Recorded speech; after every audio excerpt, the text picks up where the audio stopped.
We heard today wildly different accounts, one from the Border Patrol and one from other people, as to conditions in the border stations, as to medical conditions, as to the availability of proper food. We will get to the bottom of this. I am glad that Dr. Eastman is here and that he seems to have a mandate to try to design proper medical protocols for the future. But that future had better arrive very quickly. The Judiciary Committee is going to provide what hasn't been provided up till now, which is congressional oversight, to make sure that what Senator Merkley characterized as the war on migrant children stops.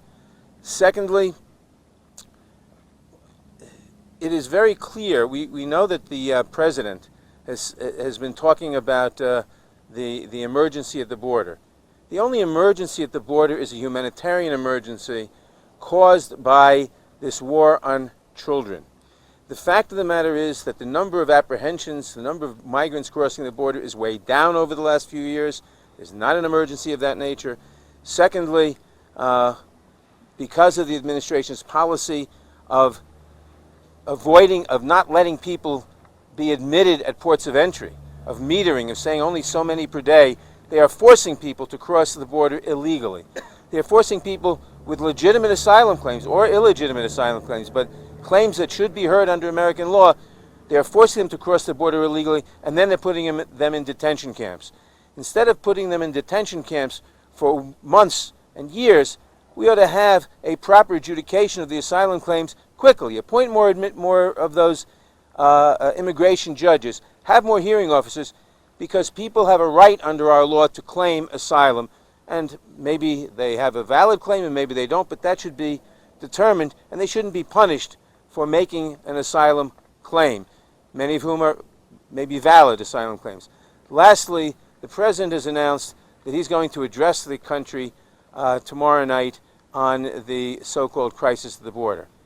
I expect the President to lie to the American people. Why do I expect this? Because he has been lying to the American people, and his spokespeople continue lying to the American people.